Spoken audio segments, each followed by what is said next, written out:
ọ̀rọ̀ àwọn èèyàn mẹ́ta náà ló tún gbé mi wá torí pé yóò ti tó bí oṣù bíi mélòó kan ní ìsìn tí mo ti sọ̀rọ̀ kàn lórí ọ̀rọ̀ Oriyomi Hamzat, funny thinker àti bàbá Alado. Lọ́kàn tí mo believe pé kálukú ti ń gbègbè ayé ẹ̀ lọ, because as far as I'm concerned kò yẹ kí ogún mi ọ̀tẹ̀ mi kó wáyé láàrin àwọn mẹ́tẹ̀ẹ̀ta, especially lọ́dọ̀ Alado, lọ́dọ̀ funny thinker sí Oriyomi Hamzat. Igi mú jìnnà sórí gẹ́gẹ́ ìṣẹ́gbẹ́ gògóńgò. Bó wá jẹ́ nǹkan tó yà mí lẹ́nu pé Oriyomi Hamzat tó jó lóore wọn náà ni wọ́n sọ dìgbà àwúwọ́. Òun lókù tí wọ́n fi ń ta yín wọ́n bá jẹun tán. A pè ìpú lẹ́yìn àgbà, àgbà ń bọ̀ wá kàn ọ́. Ọmọdé tó lẹ́nu àgbà ń rùn ẹnu ẹ̀ lọ́wà. Ọmọdé tó lójú àgbà jìn a mọ̀ bẹ́ẹ̀ lọ́n fún pé kọ́ mọ̀ kùn kéke. Bó bá ti ń dàgbà díẹ̀díẹ̀ kòtòpókòtòpó tó mójú àgbà jìn òun náà mọ̀ rí i. Ẹlẹ́dẹ̀ sọ̀rọ̀ kan àbọ̀mọ ẹlẹ́dẹ̀ sọ̀rọ̀ kan ó ní màmá òun máa mi ìmọ̀ yín ń gùn lóde tí mo yín fi gùn báyìí. Ìyá rẹ̀ ni ó ní sùúrù, kò tọ́jọ́ kò tó sùn bó náà ṣe ń dàgbà sí ni mo rẹ̀ ń yọ síta sí i. Òun náà ló tún sọ̀rọ̀ máa mi ìwọ̀n tèmi náà wọ́n ti ń gùn bí tọ̀dọ̀ yín. Ìyá rẹ̀ ní sí bí mo sọ fún ọjọ́ òní pé o mú sùúrù tó lọ́jọ́ òṣòro mú. Bẹ́ẹ̀ ṣe wọlé yẹn mọ́ bá mi pín prógráàmù yẹn, ẹ máa tẹ láìkì kẹ́ máa tẹ lọ́ọ̀fù. Ìbànújẹ́ òní kàn yín, ibi òní wọlé yín lágbára Ọlọ́run. Well, ntí ọba tọ́ ká má sọ gbọ́tọ́, ntí ọba dáa ká má gbé lẹ́sẹ̀, ntọ́ bá dáa ká sí àtìlẹ́yìn tó nípọn. Ntọ́ bá dáa ká sí àtìlẹ́yìn tó gbópọn ká ṣe é fún un. Oriyomi Hamzat, as far as I'm concerned, you are a man. You are trying your best. You are trying your best. You will still try your best. You will still do better.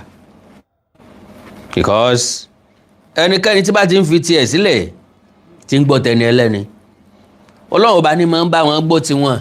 Ó wà very very unfortunate. Pẹ̀lú àwọn èèyàn yìí ló mú létí, àwọn pàpà ńlá gbé ọmọ yìí ló mú létí. Báwọn èèyàn kan bá sọ, wọ́n á ní káyé fún wọn látẹ̀ńṣàn. No, attention kọ́. Social media doesn't forget. Ẹ má gbàgbé pé báralé ẹni bá lẹ́sẹ̀ sí lèèyàn lẹ́nu, báralé ẹni bá lẹ́nu sí lèèyàn lẹ́sẹ̀. Gbogbo nǹkan táwọn ń ṣe òun àwọn èèyàn kan ń wò ó ń yí àwọn èèyàn kan lọ́kàn padà. Bẹ́ẹ̀ ló ń bí ọ̀pọ̀lọpọ̀ àwọn èèyàn nú tó sì jẹ́ wípé wọ́n fi ń kàn wọ́n ní àmà lójoojúmọ́ ni. Kò sí nínú wọn tí ó sọ wípé 100% nǹkan tó ń sọ tàbí tó ń ṣe sí Oriyomi Hamzat ń lọ tọ́ sí Oriyomi. Well, kógun ọmọ jà léwó,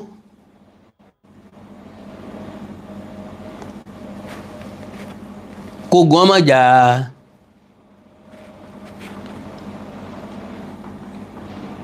ìtòkú, sódẹ̀kẹ́ pẹ̀yìn dàtán, ogun jà léwó ogun jà tòkú. Gbogbo àwọn nǹkan tá à ń ṣe táwọn ògbé kò dáa kó bàjẹ́, ìyànjú làgbé wá ń gbà. Ọlọ́run ọba nìkan ní pé kí sọ ta. So ta lọ́mọ ìyá àwọn ọmọ yìí rí? Because as far as I'm concerned, Baba Alado, you are a comedian. Ǹjọ́ tó di ẹni tí ń campaign fólóṣèlú, well, bọ́bẹ̀ òṣèlú bá ti dé everybody ló lè bù ń bẹ̀. Ṣùgbọ́n àwọn àfọgbọ́n bù nǹkan ń bẹ̀. You no get me? Àfọgbọ́n bù nǹkan ń bẹ̀. Tó jẹ́ pé ìyàn ọmọ ọ̀dọ́ fọgbọ́n ṣe. Ambọ̀sìnbọ̀sìn tá ń gbéṣẹ́ campaign fún yín for now. Ta lẹni náà nínú olóṣèlú tó pè ń kalẹ̀ pé ó yẹ wá campaign fún mi, owó rèé? Ẹ sì ń lọ bí ẹ ń lọ kòkó náà ni. Kò yé mi débẹ̀. Iṣẹ́ àṣelẹ̀ lẹ́ ń ṣe. Ẹ yàtọ̀ sí pìrìsẹ́ńtà tí ọ̀la advert lórí program ẹ̀. Tọ́wọ́ ara àwọn iléeṣẹ́ kan tó déédéé ṣe jíngù fún wọn, tó mú lọ fún wọn, tó play ẹ̀ fún wọn. Ẹ gbọ́ jíngù yìí, ẹ jẹ́ mọ́ báyìí lò lórí program wọ́n sanwó jíngù fún ọ̀pọ̀lọpọ̀ àwọn pìrìsẹ́ńtà ẹgbẹ́ wa máa ń ṣe láyé àtijọ́ mọ̀ bóyá àwọn ò ṣe mọ́ nìsín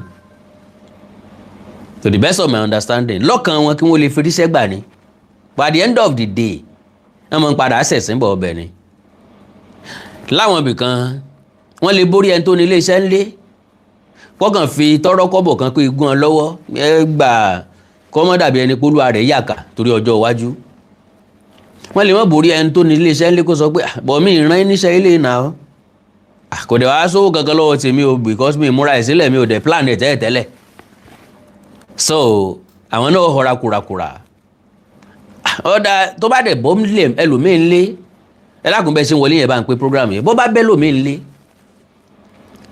ó lè gbé ńgbà tá a wá sọ pé kẹ́ ẹ bá wa ṣe jíǹgù tẹ wá ṣe nǹkan kọ́mọ́ sì dàbí ẹni bá a bá fẹ́ lò lórí ètò yín bí èlò ni o ẹ mú 5,000 ọgbọ́ o àwọn ọ̀pọ̀ tó bá hùn irọ́ o mi ṣe bí nǹkan tẹ́ kàn gbowó méjì tẹ́ bá wa ṣe 5 ni òun náà ò ní fẹ́ lọ lọ́fẹ̀ẹ́ irú wọn ni wọ́n máa ń ṣiṣẹ́ tàṣọ wọn máa ń pọ́n irú wọn ni wọ́n máa ń ṣiṣẹ́ tàṣọ wọn máa ń funfun lẹ́yìn ọrùn irú wọn ni wọ́n máa ń ṣiṣẹ́ tí bàtà wọn máa ń jẹ kúńbà torí pé àtijẹ àtimu nìkan ni wọ́n ń wá míwá Yorùbá ti sọ wípé iṣẹ́ tó bá ti gbàágùn lójú ẹni ó di dandan kó wá ń jẹ fún ni àwọn èèyàn mọ̀ wípé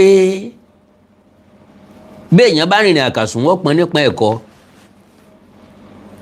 bó bá ti dìpẹ́ ńlọ lóṣèlú jù ètè àtàbùkù lèèyàn máa ń mú bọ̀ ọbẹ̀ because iṣẹ́ tó dangerous tó ṣe olóṣèlú láyé ò sí bó bá tẹ̀lé nìkan bórè rẹ bá fẹ́ ọ kó nítọ̀hún ọ wọlé bórè rẹ ò bá fẹ́ ọ onítọ̀hún ò ní wọlé lo and behold ẹnì kankan láàrin wa ò lè campaign fólóṣèlú kó sọ pé torí pé òun campaign fólóṣèlú lọ́jọ́ wọlé níta tọkàn jẹ́ ni pé kágbá ní kágbá lọ́ọ̀ ni bàtà fi dún akitiyan tiẹ̀ akitiyan tèmi akitiyan tẹ́lẹ̀ akitiyan tẹ́lẹ̀ akitiyan tẹ́lẹ̀ ó lè ran olóṣèlú lọ́wọ́ yìí ṣe wípé káwá torí pa wá tẹ̀lé nìkan káwá bẹ nìkan jẹ́ ọ̀nà ń bẹ téèyàn fi lè ṣe bẹ́ẹ̀ that is olóṣèlú tó ń ba téèyàn jẹ́ kì í sórí yami Hamzat tó dúró tiẹ̀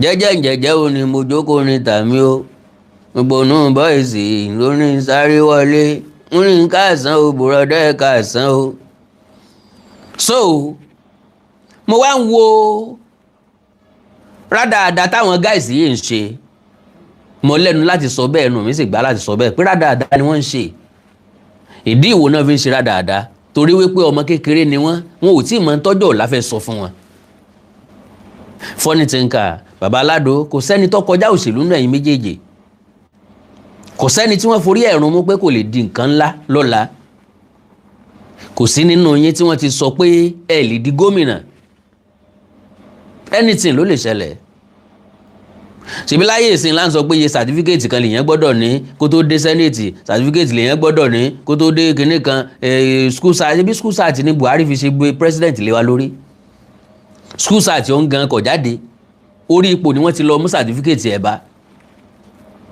so tó bá dàsìkò kan lórílẹ̀‐èdè Nàìjíríà náà tàbí ilẹ̀ káàró òjíire aleba débi pé ẹ wo àsanwó sàtífíkẹ́ẹ̀tì mọ́ owó ọpọlọ lókùtà fẹ́ máa san because nowadays universities are not producing they are just producing graduates not experts majority àwọn tó ń graduate lónìí tó ń jáde lónìí tí wọ́n ń serve lónìí iṣẹ́ tí wọ́n kọ́ ní school ẹ béèrè lọ́wọ́ wọn lè practice ẹ̀ wọ́n mọ nǹkan kan bẹ̀ majority wọ́n ń padà bọ̀ wá kọ́ṣẹ́ ńlé ni majority wọ́n ń padà bọ̀ wá tajà ńlé ni majority wọ́n ń padà bọ̀ wá di mechanic padà ẹ kàn máa sọ pé graduate ni àìríṣẹ́ṣe tó wà nílùú náà ló jẹ́ kó máa ṣe mechanic irọ́ ni o àìmọye èèyàn ló ṣe mechanic tí wọ́n ti lọ tán ti jẹ lọ́ndì ẹ̀ ọmọ yìí mechanic tó ti dónlé lórí ni ọmọ yìí mechanic tí ń goríṣi mọ́tò tó wù ní ìsìn ni so iṣẹ́ ni iṣẹ́ jẹ́ kò pọn dandan kéèyàn ó dé táì mọ́rùn bí rẹ̀ wọ́n ti ní àmọ́ tìjú iṣẹ́ wa ó gún régé kò gún régé ọdán mọ́rán kò dán mọ́rán bá sì rí ọ̀nà fún bá ti ń bò téèyàn ò sì tọrọ jẹ ẹjá sàpọ́nlé ẹ̀ ìyàn sáà lọ́rùn mìlá tó fi légédé títà sọ̀rọ̀ ká mọ̀ tìjú iṣẹ́ wa ká sàpọ́nlé iṣẹ́ wa so kò sídìí iṣẹ́ téèyàn ò ti lè là láyé ọlọ́run lè gbé bí ṣe ṣe dé lọ́dọ̀ funny thinker gangan lọ́la kí burú jẹ́ ọ̀ pọ̀ kó kúrò nípò tó wà lónìí, ìyẹn certain pé máa kúrò nípò tó wà lónìí, yóò di ní ńlá lọ́la. Ìgbà náà ni yóò tó feel nǹkan tá à ń sọ yìí. Nǹkan kan wà wùwọ́ náà wọ́n fẹ́ ṣe, àwọn alátakò wọ́n wá dìde rẹpẹtẹ, àwọn aládùnrún mọ́ wọ́n wá sọ pé láìsẹ́ kìí ṣe lójú àwọn ló ti ṣe.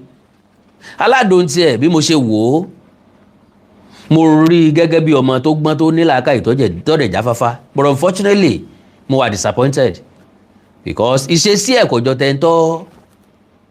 tẹ̀ntì nǹkan tó yẹ ilé ayé yé. The guy is just behaving anyhow. The guy is just fluctuating. Ó lè ṣe há lónìí kó tún dọ̀la kó ṣe bí, ó lè ṣe dí lọ́la kó ṣe dí èé lọ́túnla. Rògbé ayé wo ló ń gbé? Wo lálámọ̀ rẹ, Bàbá Alado? Gbogbo àwọn kan tó ṣe ní ìsìn mọ́mí ẹ ò rí o. Wọ́n pè ọ́ sí kọ̀rọ̀ kan, pè ọ́ sí bàbá kan kọ́ṣẹ́ ẹ. Bọ̀tẹ́nìkan bá sọ pé wọ́n ná ọlọ́la ní ìsìn mọ́mí ọ máa rá bàbá lójú screen, wọ́n máa bẹ̀bẹ̀, wọ́n máa kúnlẹ̀ káàkiri bí akúnlẹ̀ kálé. Ará ilé wọn ń jẹ kòkòrò tí ọ̀dá ní ìsìn, wọn ò wí fún un. Àgbà wọn ò kẹ́hùn sọ̀rọ̀ ní ìsìn, tó bá wá dàsìkò tí ọ̀kẹ́ tán sáré, a máa sọ pé ìyẹ́ ẹnìkan dẹ̀ ni. It's not good. Báwo lẹ́yìn sọ̀rọ̀ ayé di antagonist against Oriyomi Hamzat? Oriyomi ní àlá rere, ó ní ìpinnu rere. Bí ò bá tiẹ̀ wá ní bọ́ sí, kò yẹ kó jẹ́ ìkí àyìn. Because ó yẹ ni gbogbo kó pèsè òjìnà, kò tọ́ sálù bàtà lẹ́nu. Ó yẹ ni gbogbo kó yọ owó aró, kò tọ́ sálágbàfọ̀. Bí rẹ̀ sì bá ń pàkúta kì í sàtọrọ jẹ. Ẹ ti tọrọ jẹ délé ẹ̀ rí. Ó ti fún yín lówó, ẹ ti ń ná rí. Ó ti gbóúnjẹ kalẹ̀, ẹ ti jọ jẹ rí. Kí wá ló dé? Ọ̀rẹ́ lè dọ̀tá at any fucking time. Ọ̀rẹ́ lè dọ̀tá, ọ̀tá sì lè dọ̀rẹ́. Ṣùgbọ́n bẹ bá fẹ́ jáde nulẹ̀ kan, ẹ má sọ̀lẹ̀kùn bẹ gbàgà. Ẹ ní láti wọlé yẹn padà. So that ẹ lè ṣílẹ̀kùn bẹ jẹ́jẹ́, ẹ wọ bẹ jẹ́jẹ́, ẹ pàlẹ̀kùn yẹn dé jẹ́jẹ́. Gbogbo àwọn ìgbésí ayé pátápátá là fọ́jú kùnàkùnà là dẹ́tẹ̀ tẹ́ ń gbé káàkiri yìí. Ọjọ́ ọ̀la yín ń mì lẹ́sẹ̀. Ẹ̀yin méjèèjì ò tí gbélé ayé débi kankan. You've achieved nothing. Sí nǹkan tó Oriyomi Hamzat ti achieve. As far as I'm concerned, kó Oriyomi Hamzat ọmọ jẹ councillor, kó ọmọ jẹ chairman, débi pé yóò jẹ president, governor lọ́la. Ọlọ́run ọba ti kẹ́ ẹ̀. Wípé tiẹ̀ ní charisma láti sọ pé òun fẹ́ díje fúnpò governor, oríire ni fún family ẹ̀. Oríire tiẹ̀ nìkan kọ́, oríire ni fún gbogbo òdílé wọn. Pé wọ́n lákìkanjú ọmọ. Níbi tẹ́ ti rí Teslim Fọlárìn, níbi tẹ́ ti rí bàbá Mustapha, níbi tẹ́ ti rí Adébáyọ̀ Pẹ́ńkẹ́lẹ́. What are you talking about? Tán bá dẹ̀ kó gbọ́n kalẹ̀ tán gbórí Oriyomi Hamzat sí, ẹ lè wó Oriyomi Hamzat tì láàrin wọn. Bí ọba wa ní Yorùbá ní ọmọ òkú ọmọ òye, ẹjẹ́ àkọ́kọ́ kí ẹ̀kú ewu ọmọ náà. Oriyomi Hamzat ò ní ìdí validation yín, torí ní tẹ́ fi against ẹ̀ ni pé ẹni ó fẹ́ kẹ́ ẹ support òun fún campaign. Ẹ̀yin dẹ̀ fọkàn sí wípé bẹ́ẹ̀ bá fẹ́ support ẹ máa gbowó. Àwọn ọ̀rọ̀ yẹn wà ridiculous. Gbogbo ẹ̀ ni mo máa fẹ́ jẹ́ kẹ́ gbọ́, kò make sense rárá. So ó wà very very ridiculous. Nǹkan fẹ́ gbà ń bẹ̀ kò tí ì yé mi o, nǹkan fẹ́ mú jáde ń bẹ̀ kò tí ì yé mi. Nítorí Oriyomi Hamzat rà nígbà wọn, àjọ máa sọ lé ní báyìí nísìnyí.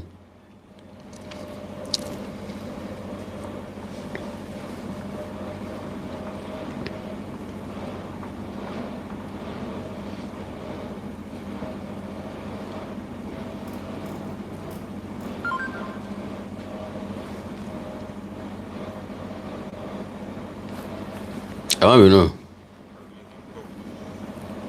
Lábẹ́ yóò ní sọ torí wọn ní fẹ́ jẹ́ lé àwọn dànù. Pẹ̀kẹ̀lẹ̀ Mẹ́sì ni o, Teslim Fọlárìn, kí lorúkọ bàbá Sarafadeen Ali, bàbá Adégòkè, anybody that is contesting for the governorship election of Ẹ má bínú, ẹ má bínú. Ọmọ Ọ̀yọ́ state.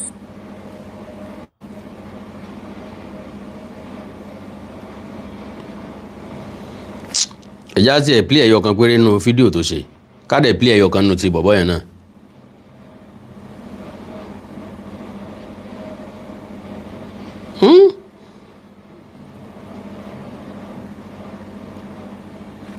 ń bá ẹ má bínú ẹ má bínú ẹ má bínú ẹ má bínú ẹ má bínú ẹ má bínú.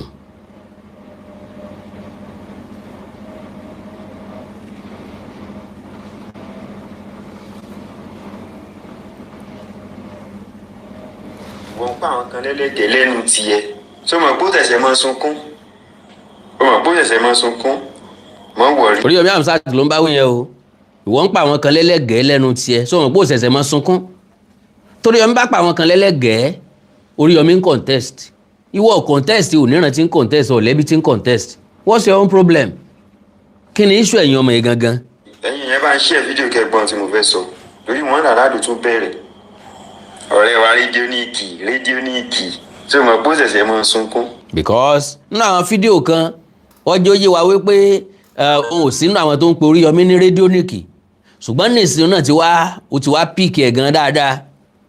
o mọ̀ pé ó ṣẹ̀ṣẹ̀ máa sunkún ìwọ ń bú àwọn tó ju ẹ lọ nísìnyí àwọn dìdìrín ẹran tó ń ságẹ̀ fún tí ń tẹ̀lé ọ tí ń pọ́n tẹ̀lé ọ lẹ́yìn wọn kọ́ṣẹ́ rẹ o. ó yẹ jẹ́ pé tó bá lọ síbì kan kó o sọ tó fẹ́ ṣe fún wọn kó o campaign fáwọn èèyàn tiẹ̀ kò sẹ́ni tó dispute ẹ̀ so ìwọ fẹ́ bú àwọn tó ju ẹ lọ ọ̀gẹ̀dẹ̀ tó wo kókó tiẹ̀ yìí o fẹ́ sọ digi burúkú o wá ní pé kán àwọn èèyàn láti dá mọ́ ìjọ gbẹ́ka fún ẹ nígbà táwọn ò gọ̀ àfihàn tí ó bá gọ̀ tó jó lórí burúkú nìkan ni ó mọ fẹnu tẹ́ńbẹ́lú Ṣèyí Mákindé yẹn torí pé best governor that Oyo state has ever produced even in Nigeria. It's okay. Ṣèyí Mákindé jẹ́ kan nínú wọn lára àwọn best governor tí Nigeria máa produce. tó bá sọ̀rọ̀ pé èèyàn ní integrity Ṣèyí Mákindé ó ti lo second term mo dẹ̀ tún débi kí lorúkọ bí Olúwo tàbá kọjú Olúwo síwájú ní Yànàjíà mo dẹ̀ tún wo bàbá pírójẹ́tì olówó ńlá bíríìjì yẹn construction of bridge and roads lọ sínú ọ̀nà àjíà yẹn dẹ̀ ń wò pé ẹ̀yin mọ̀ tún níbẹ̀rù Ọlọ́run kẹ ẹ̀ tí ẹ wò pé ti ń lọ ẹlòmíì ó sì torí pé ó ti ń lọ yóò dẹ̀ dàdánwò sínú ìlú àwọn yẹn ń ṣiṣẹ́ di ọjọ́ tí wọ́n kúrú lọ́fíìsì ni ẹ wò bẹ̀rù Ọlọ́run tá a bá sọ̀rọ̀ kékeré sí yín ẹ ti gbá bọ́ wá sórí méjì ẹ mọ̀ sunkún lórí ìpẹ́jẹ́. Can you imagine? Oriyomi náà ní báwo yẹn o a bá sọ̀rọ̀ kékeré sí yín ẹ ti gbá bọ́ wá sórí social media ẹ ti mọ̀ sunkún. ẹ wàá mọ̀ sùn ìbú ẹlẹ́yọ kọ̀ọ̀kan nígbà téèyàn bá ń yín gbàdónú abọ́ ẹ ṣe sùúrù lórí ọ̀rọ̀ ayé yín tẹ́yìn bá jẹ́ abáramúre jẹ́ ẹni tí ń gbàgbé oore àwa kan wà nínú Ọ̀yọ́ state tó já sí pé àgọ́ ṣé ti construction of road ni Ṣèyí Mákindé ó dẹ̀ ní ṣí ọ̀nà kan wá sọ pé oṣù mẹ́ta ọdún kan ọdún mẹ́ta ọdún mẹ́rin ó ti ń wú padà gbogbo iṣẹ́ tí Ṣèyí ń ṣe solid work ni tá a bá ń sọ̀rọ̀ security ní throughout. wọ́n ń rojọ́ tí ò ní dìbì.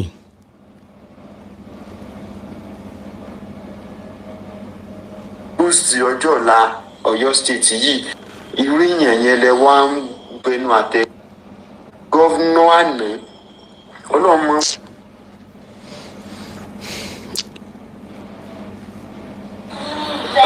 ọmọ Ọ̀yọ́ state tó bá ní làákàyè tó lè dánú rò yóò mọ̀ ìgbé tí bàbá òun bá ń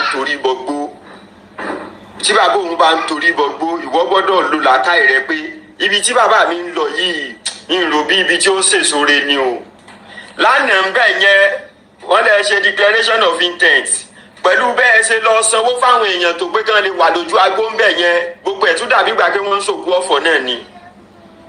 ẹ̀yin ọmọ Ọ̀yọ́ state níyìn ẹ̀ bá wa gbé nínú Ọ̀yọ́ state ẹ wá fẹ́ mọ impose ìsìn tó bá ti jọ mọ́ à ń sọ ọ̀rọ̀ mídíà kò lóṣèlú kan ẹ yọ mí bẹ́ẹ̀ o tí o mo sì ń sọ mo ń sọ dọ̀la mo dúró lórí ẹsẹ̀ mi ní tó bá fi lè mú kí pẹ́ńkẹ́lẹ́ yẹn mọ́ contest fẹ́ election lọ́yọ̀ state yìí anything tó bá ti jọ mọ́ à ń sọ ọ̀rọ̀ mi.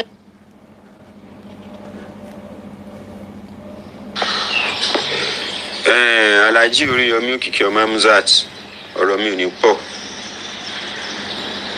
ò ní pọ̀. Ṣé rí ẹlọ́mọ kìíní kan wípé ọ̀rọ̀ politics ó dàbí football team méjì ni. Ẹ̀yin àti ọmọ tẹ́ bí nínú tẹ́ bá ti jọ wà ní different team. Ẹ lè expect pé ọmọ tẹ́ bí nínú yẹn tó bá gbé bọ́ọ̀sì ọwọ́ torí pé ẹ jẹ́ bàbá ẹ̀ kó pàṣì sí yín kẹ́ wá lọ. Now different team wo lẹ́jọ́ wà nísìnyí? Ṣé wọ́n ń díje ni? Brother ń díje? Àbí dáàdi ẹ̀ ń díje? Àbí mọ́mí ẹ̀ ń díje? Àbí family yín kan ń díje? That is number one. Secondly, come out straight. Sólóṣèlú kan dìídì invite ẹ, ó dìídì pè ọ́, wọ́n wá fún ẹ lówó pé Alado mọ campaign fún mi. Bó bá jẹ́ bẹ́ẹ̀ ni, ó pay torí ṣe owó ló ń ṣe. Kò dẹ̀ sẹ́dá tí ó sọ pé kó má ṣiṣẹ́ owó ẹ̀. But gbogbo yín sì ń jó mo kùnà mo ṣìnà náà ni. Ẹ ń jó mo kùnà mo ṣìnà. Ẹ tí mọ̀nà tẹ́ fẹ́ rìn gangan, ẹ tí mọ̀nà tẹ́ fẹ́ gbà gangan, ẹ tí mọ̀ ibi tẹ́ ń lọ gangan. Ṣé lọ́dà bí ẹni pé tẹ́ bá ti dárúkọ Oriyomi Hamzat wọn ni wo nǹkan tẹ́ ń ṣe. Bí èmi ṣe rí sí nìyẹn. Because ọ̀pọ̀lọpọ̀ nǹkan tó rí tí ò kan Oriyomi lẹ́ ń pe Oriyomi Hamzat lé lórí, lẹ́ ń pè é sí, lẹ́ ń dárúkọ ẹ̀ sí. You just mention his name. Bẹ́ẹ̀ bá lẹ̀ bá ṣe mọ́ ẹ yọ̀ǹda ẹ jẹ́ kó bá life ẹ lọ. Ó lè live life ẹ conveniently without any one of you. Conveniently. Kò gbàjẹ́ lọ́wọ́ yín rí, kò gbàmú lọ́wọ́ yín rí, kò tọrọ mọ́tò ògùn lọ́wọ́ yín rí, kò gbà nǹkan kan lọ́wọ́ yín rí, ẹ̀yin lè gbà lọ́wọ́ ẹ̀. Ẹ wá jabara mú orí jẹ. Ẹ̀yà ọmọ ọ̀sán, ẹ̀yà ọmọ ọ̀bọ tí ò lórí tí ó ṣèyàn ju pé kó fààyàn lásọ ya lọ tàbí kó wà nílé ìkànnà. Yorùbá lórí tá a ṣe fájá ó gbé ẹ yàtọ̀ sájá, orí tá a ṣe fágbọ̀n ó jò dànù ẹ yàtọ̀ ságbọ̀n, orí tá a bá ṣe fálìmọ́ ń jèrè Ọlọ́run ọba ní ìsanni lẹ́sàn, ilé orí téèyàn bá ṣe fúnru yín kó gbàgbé ẹ̀ pátá kọ́mọ̀ tiẹ̀ retí ẹ̀san ẹ̀. Wọ́n lórí tá a ṣe fádìẹ ò gbé bọ́dún bá dún àmọ́ kan mi toro sí ni lẹ́nu, àbí ń gba bí iléyá bá ń bọ̀ àbí bí àjíǹde bá ń bọ̀ pé ẹ mú kan nú adìẹ ọ̀hún ẹ pa, àbí tí kérésì bá ń bọ̀ tẹ́ pé ẹ mú méjì nú adìẹ ọ̀hún ẹ pa, yọ kan mi toro sí ni lẹ́nu. Ọbọ nìkan ni olóore bó pẹ́nu léjù bẹ́ẹ̀ lọ bí ọba yọmọ ẹni lásọ yóò fà ní lásọ ya. Òun náà ẹ yàtọ̀ sọ́bọ torí ẹ̀ ló jẹ́ kẹ́ ẹ máa fa Oriyomi Hamzat ya lọ́tún lọ́sì, ìkan gbé ń bí ìkan gbé ń bí. Ẹ wá rò pé òun lè fi ń ṣẹlẹ́yà, ara yín lè fi ń ṣẹlẹ́yà, ọjọ́ ọ̀la yín lè fi ń ṣẹlẹ́yà. Social media tó kẹ́yẹlé pọ̀ mẹ́díẹ̀ náà ni o, but still àwọn ọ̀jọ̀gbọ́n ní wo social media, everybody ń bá yín keep ẹ̀ dọ́là. Kà tó bá fẹ́ campaign fún olóṣèlú, that one is good. Tó bá fẹ́ defend the politician, that one is good. Why tí ẹ̀ ń attack Oriyomi Hamzat just because kò fún yín lówó pé kẹ́ wá campaign fún? Then ẹ lọ sọ́dọ̀ ẹni tí ó fún yín lówó náà ẹ campaign fún wọn naturally, then leave this man alone. Kẹ́ lọ score nínú tíìmù tiẹ̀ kò possible, number one. Number two ni pé èmi máa lo picture yín mo dẹ̀ dárúkọ yín ni. Can you imagine? Number two ni wípé ní gbé bọ́ọ̀dà ní kẹfẹ́ lọ score nínú tíìmù ọmọ tó jọmọ fún yín yẹn, so far tó ti wà nínú other team onímọ̀ wòyìn kẹ́ mọ̀ lọ ó lè ṣe lẹ́kì. Now ẹgbọ́n nǹkan tó sọ ń bí báyìí ó ní ọ̀rọ̀ tó ṣẹlẹ̀ yìí kò yàtọ̀ sí football team méjì. Bẹ́ẹ̀ bá gbàgbé nínú ilé tán bá ti fẹ́ràn bọ́ọ̀lù, bàbá lè jẹ́ Arsenal fans kọ́mọ jẹ́ Chelsea fan. Nínú ilé kan tó play match èmi ní Barcelona fan ni mí, tí n bá lọ́mọ tó jẹ́ Chelsea tá bá ní game a lè mọ̀ fira wá sí ẹ̀ ẹnu ilé, dáàdì mi máa fẹ́ ná ìpa lónìí, irọ́ ni ìhàn bí ọ̀dà já dórí fíìdì náà. So a defend the team wa láyé ọ̀tọ̀ọ̀tọ̀. Ngbà tá a bá dẹ̀ délé a tún bára wa sọ̀rẹ́ padà kálukú ó lọ sùn. The only way tẹ́mi bí lè lè fi tako ẹ lè fi proof ara yín pé okay o another team ni Oriyomi Hamzat wà. Ẹ dẹ̀ lè ṣe ẹ lè fẹ́rẹ̀ kẹ́ wá gbé bọ́ọ̀lù látọ̀dọ̀ ẹ̀ kẹ́ wá lọ score lọ́dọ̀ yín. Fine. The only thing tẹ́ lè ṣe òun náà ni pé kẹ́ má dìbò fún. The only thing tẹ́ lè ṣe ni pé kẹ́ sọ fáwọn family yìí kán má dìbò fún. The only thing tẹ́ lè ṣe ni pé kẹ́ sọ fáwọn èèyàn pé kán má dìbò fún. Ẹ ní láti mọ against ẹ. Ẹ ṣe tó lè sọ fáwọn èèyàn pé kán má dìbò fún gan. Ẹni tẹ́ fẹ́ promote lẹ́ máa promote. Gàbádáyà. ó lè fi ẹsẹ̀ rẹ̀ tẹ̀yìn lẹ́sẹ̀ tó jẹ́ pé ẹsẹ̀ yẹn gan lè kán dànù. so ntẹ́yìn ń ṣe nísìnyí ni pé ẹ fẹ́ fẹsẹ̀ yín tẹ̀ ẹ́ lẹ́sẹ̀ lẹ́yìn kẹsẹ̀ rẹ̀ ó kán dànù ẹ fẹ́ jẹ́ kó jẹ gọ́fúnọ̀ ẹ sì rí ní rí i pé tó bá jẹ gọ́fúnọ̀ yóò fún yín ní problem kí ni yóò fún yín because nobody kò sẹ́ni tó ràn yín níṣẹ́ kankan lọ́yọ̀ state ká tó sọ pé Ìbàdàn àǹgbà tí ẹ̀yin méjèèjì bá máa sọ̀rọ̀ ẹ máa sọ̀rọ̀ gbogbo Ọ̀yọ́ state ẹ ti gbàgbé pé Ìbàdàn nìkan kọ́ lọ́yọ̀ state ńbolẹ̀ fòkè Ògùn sí ńbolẹ̀ kó Bàràpá sí ńbolẹ̀ fọ̀yọ́ sí ńbolẹ̀ fi Ògbómọ̀ṣọ́ sí ńbolẹ̀ fa àwọn ìlú tó kù nípínlẹ̀ Ọ̀yọ́ sí. so bí nǹkan tẹ́ ẹ gbé dání yẹn bó ṣe rí nìyẹn tẹ́ ẹ bá mọ̀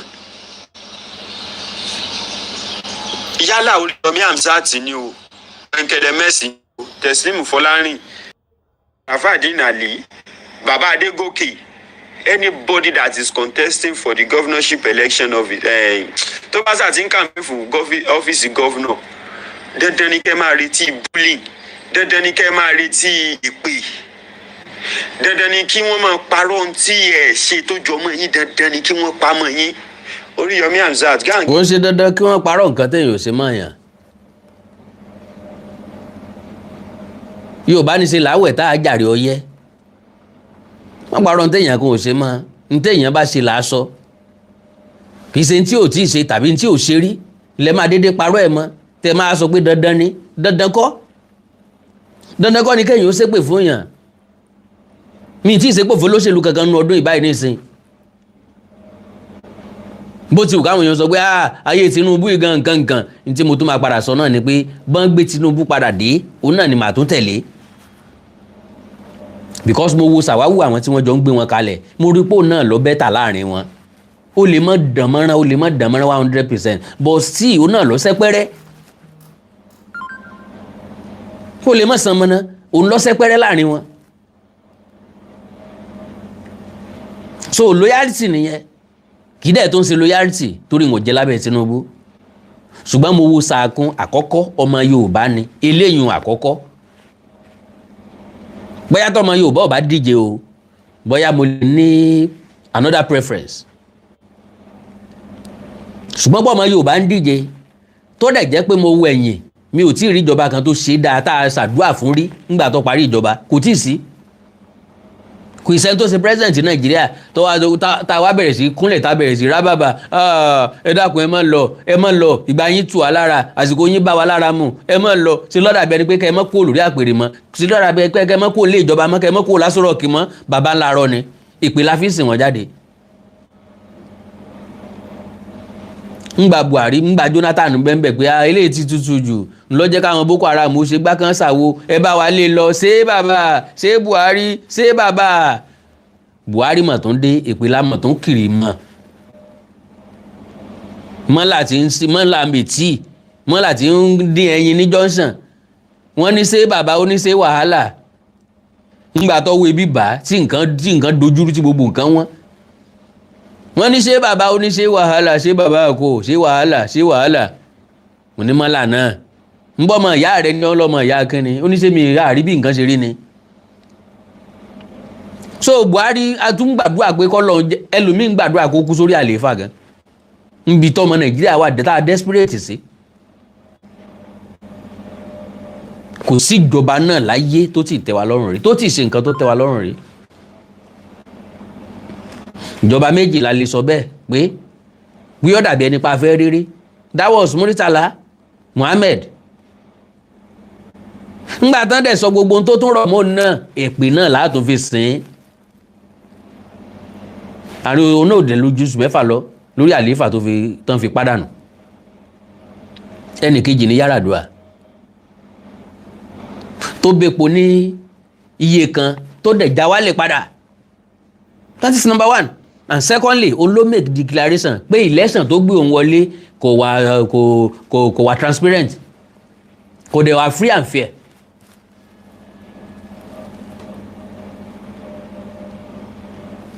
Lo and behold kò pẹ́ o lórí àlééfà o òun náà parí tẹ́nà kan tó yìí lọ láti ìgbà náà látún ti wọ̀rọ̀ ẹ̀bí ẹkún àkọ́kọ́ jẹ́ so kí lèèyàn wà parẹ́ lórí ọ̀rọ̀ olóṣèlú sí ìkọ́ gbogbo àwọn tẹ́ ń campaign fún nísìnyí wọ́n lè padà mọ́ wọlé at the end of the day o. Lo and behold níbi tí ẹ̀rù Ọlọ́run ti bà mí bí orin àwọn Christian, ẹ̀rù Ọlọ́run bà mí, mo láyà Ọlọ́run fò mí o, ohun tó bá ti pinnu lọ́kàn rẹ̀ kò sẹ́ni tó lè dí lọ́wọ́, ohun tó bá ti pinnu lọ́kàn rẹ̀ kò sẹ́ni tó lè dá dúró. Ọlọ́run ní jẹ́ bẹ́ẹ̀. Ikú ò ní pa àwọn tó kù tó díje, àìsàn ò ní ṣe wọ́n, ṣùgbọ́n nǹkan kan ó sì ṣẹlẹ̀. Oriyomi Hamzat ọ̀dẹ̀ wọlé lójú yín bá bó, àwọn èèyàn mọ̀mọ́ surprise èèyàn, wọ́n á láti dán gbogbo àwọn alágbára wò, wọ́n lówó, wọ́n ní kinní kan àti dán wọn wò, ẹja try ọmọ kékeré yìí ń gbulẹ̀ máa wò ná, ẹ wà padà wẹ́ẹ̀ tó lọ bẹ̀bẹ̀, ẹ tún mú mọ́mí yín lẹ́yìn lọ, ẹ tún lọ bẹ̀bẹ̀ pé ọmọdé ní í ṣe wọ́n. Wọ́n dẹ̀ mórí Oriyomi bẹ̀, Alhaji òkìkí ọmọ amúsà ọmọ bọ́n ṣe pàṣọ èdè ẹ̀, òun náà ọmọ rẹ́rìn ni, yọ ọmọ rẹ́rìn ni, bọ́n ṣe ń dọ̀bálẹ̀ ni ọmọ gbé wọn dìde, kò ní mọ̀ pé ná ọmọ rárá lòun tó ń kó mọ́ra, ọ fọ́ máa parò sábẹ́ òun gbéka, òun pè wọ́n léèyàn kọ̀ mọ̀ pé igi lásán ni wọ́n, pàpà ńlá gi ni wọ́n. Get yourself prepared. Ignore cyberbullying. Ignore the cause. Learn from Aṣíwájú Bọ́lá Ahmed Tinubu. Intẹ́yìn ṣì tí wọ́n ń ṣe fẹ́yìn kò tí ì tó dá kankan ṣe fún Tinubu. Ẹni tí ó ṣe gọ́fúnà gbọ́dọ̀ jẹ́ gbẹ̀gbẹ́ mọ́ra. Ṣé n tẹ́ ń sọ fún wa, ṣé n tẹ́ ń preach fún wa ní pé tí agbára bá kulẹ̀ dọ̀wọ́ yín, you be the governor that be oppressing the poor. N tẹ́ ń sọ ní pé ẹ mọ̀ gbáhùn yẹn lọ ilé ẹjọ́. Wọ́n á bù yín. Irọ́ tó jọ ọmọ yín wọ́n á pa mọ́ yín. Wọ́n á oríṣiríṣi fún yín. I'm just saying this torí òótọ́ ọ̀rọ̀ tí aráàta lè bá yín sọ, àwọn ọmọ tí wọ́n ń ṣiṣẹ́ lábẹ́ yín ò ní sọ torí wọn ní fẹ́ jẹ́ lé àwọn dànù.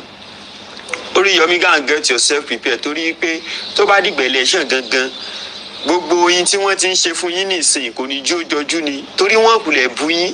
Àwọn tí ó gbé yín sẹ́pẹ̀ tó jẹ́ a lot of people tí wọ́n sí ní Nàìjíríà àti tó wà Nàìjíríà ó pọ̀. Oriyomi, mélòó lẹ fẹ́ dá lóhùn? When you keep replying people wọ́n máa jẹ́ kẹ́ ẹ lose focus. Ibi tó bá dẹ̀ yẹ kẹ́ ẹ ti try kẹ́ ẹ rinlẹ̀, gbogbo tó bá yẹ kẹ́ ẹ ti try kẹ́ ẹ rinlẹ̀ kan sọ pé Oriyomi gbìyànjú, you will be busy replying people online. Ẹ já gbọ́ ti ọ̀rẹ́ rẹ̀. Láti bí ìgbà pípẹ́ sẹ́yìn mo notice pé tí mo bá ń sọ àwọn ọ̀rọ̀ kan tó tako aspiration Radionic ṣe ni àwọn èèyàn máa bú mi. Wọ́n lérò pé bóyá mo ní personal hatred against Radionic ni, ṣùgbọ́n wọn ò mọ̀ wípé títa wọn gangan ni mò ń ṣe. Títa wọn wo? Tí gbogbo ará ìpínlẹ̀ Ọ̀yọ́ ni mò ń ṣe. Màá dẹ̀ fún yín ní reason. Lọ́nà wo? Ǹjẹ́ ìmọ̀ wípé Radionic is an apologist?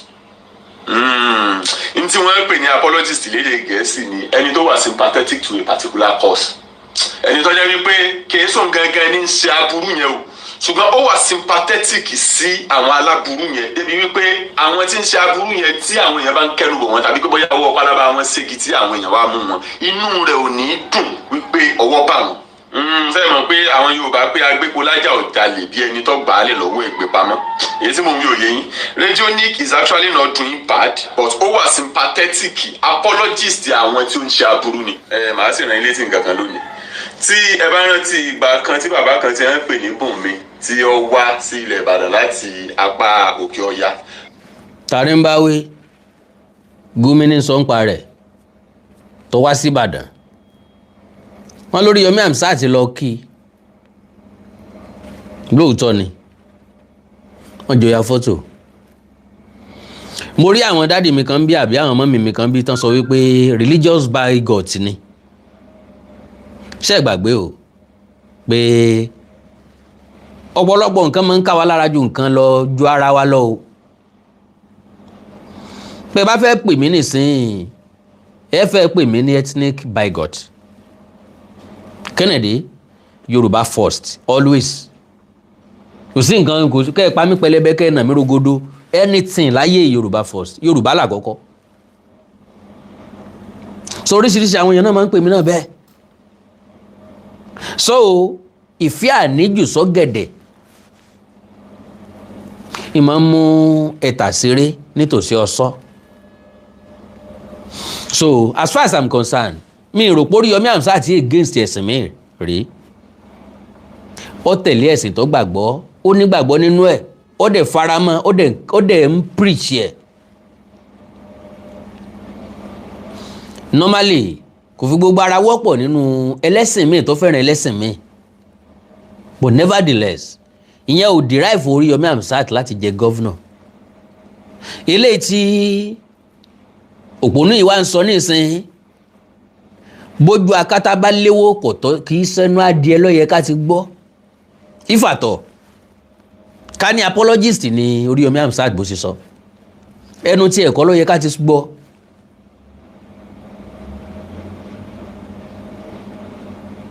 Ọtọ́ sẹ́lòmí lẹ́nu, ọtọ́ sára àtà lẹ́nu, kò tọ́ sóun lẹ́nu.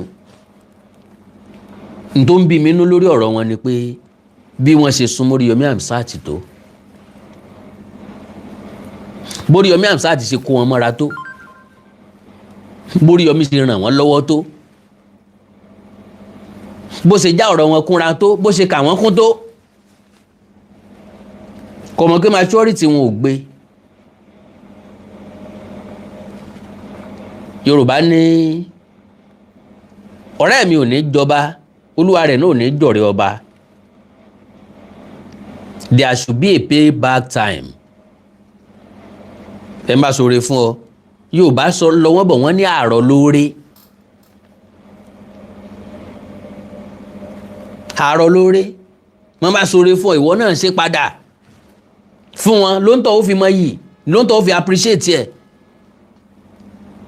Bó bá wá jẹ́ táìmù tóṣèlú ń bọ̀ yìí ńlẹ̀ lè fi san orí fóònù náà, ẹ lè mọ́ bá ń bá jáde lójoojúmọ́ láti campaign, bọ́yẹ̀ ẹ̀kan bọ́yẹ̀ méjì, bọ́yẹ̀ ẹ̀kan láàrin oṣù, bọ́yẹ̀ méjì láàrin oṣù.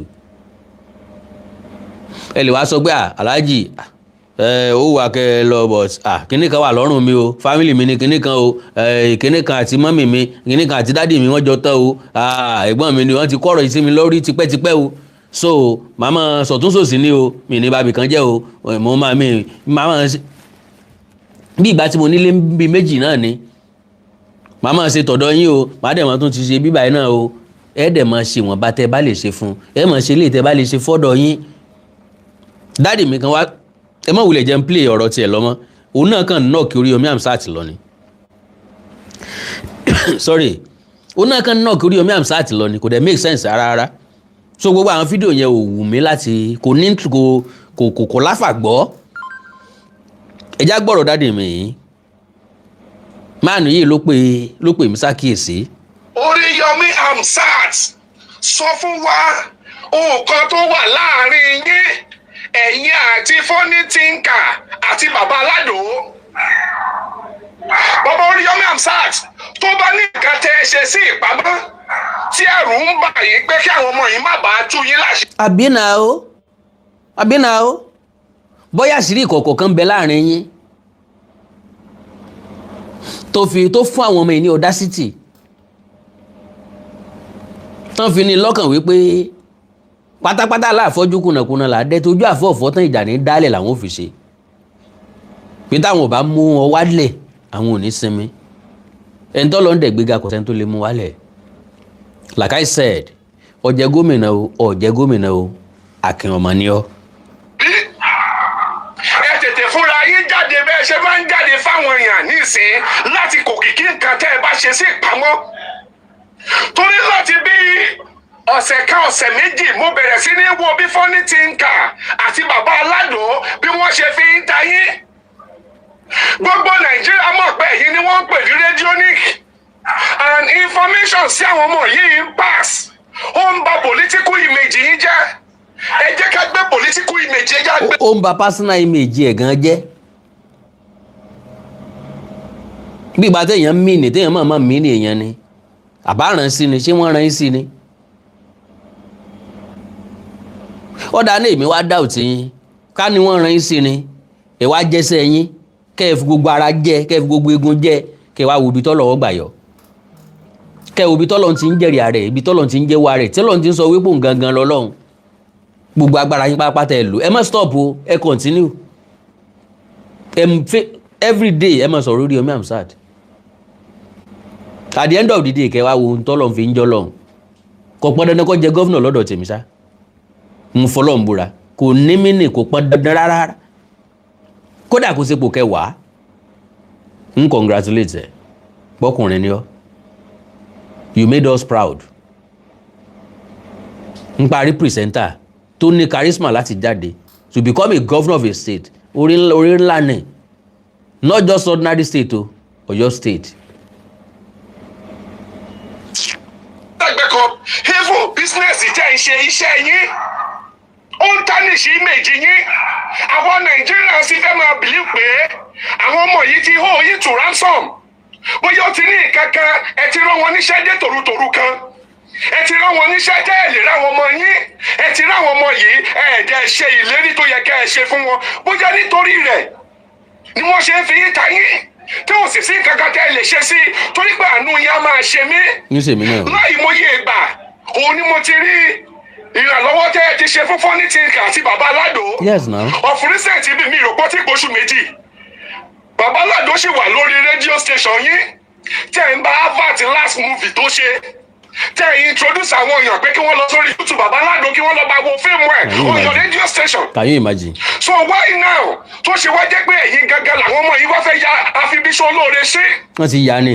ẹ sà ẹ má yẹ kí n tàn yín o a lè pe àwọn ọmọ yìí ní political talks because we never see them we don't know them as a politician in Nigeria. mo fọlọ́ ń búra n ló jẹ́ kí n sọ wípé Oriyomi ò ní di validation wọn lẹ́nu láti polongo f'Oriyomi gan as far as I'm concerned kí ni reputation wọn kí ni legacy tiwọn gangan kí wọ́n ti tẹ̀ mọ́lẹ̀ tó ti kú rí oore wo làwọn gan ti ṣèpínlẹ̀ Ọ̀yọ́ oore wo wọ́n ti ṣe ilẹ̀ Ìbàdàn tán claim pé bẹ́ẹ̀ làwọn ti wá ta ló mọ̀ bóyá ọmọ ọkọ̀ Ìbàdàn níwọ̀n àbí wọn èso ọmọ ọkọ̀ Ìbàdàn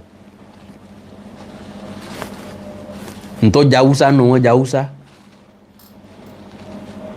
ọmọ tán bí Ìbàdàn náà wọn kílèmù Ìbàdàn ọ̀rẹ́ mi tọ́jú ọmọ dẹ́ta wọn bí Ìbàdàn náà kílèmù Ìbàdàn bóòlù ní Fúlàní ò sì wá ní kílèmù Ìbàdàn bóòlù Haúsá ò ní sí ní kílèmù Ìbàdàn ẹrúkẹrú abilala lẹ́nu gbogbo.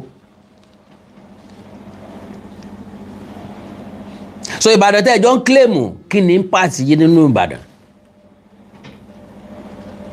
oore kí nípa yín ṣe fẹ́ pọ̀n tó bímọ tán tó nípa gbèmí lòun ọ̀sọ̀ ọkọ rẹ̀ oore kí ló sà òkè ṣe fábùké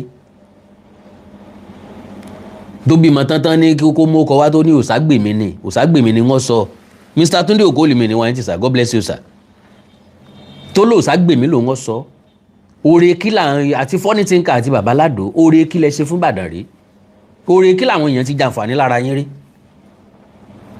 àbàwọn tẹ́ fẹ́ fún wàrà ara wọn gbẹ́ ajá yín ò sì torí olówó ẹ̀ sọdẹ gbogbo tẹ́ ń ṣe nísìnyí kì í ṣe torí àwọn èèyàn Ìbàdàn kì í ṣe torí ìlú Ìbàdàn kì í ṣe torí ìpínlẹ̀ Ọ̀yọ́ àwọn tẹ́ fẹ́ rọ́bẹ̀ bù lára wọn ilẹ̀ ń pariwo wọn ẹ̀yin gangan ọ̀fẹ́ ni tí ó ṣèlú ẹjá try Oriyomi Hamzat kò tí ì dìpò kankan mú ní òṣèlú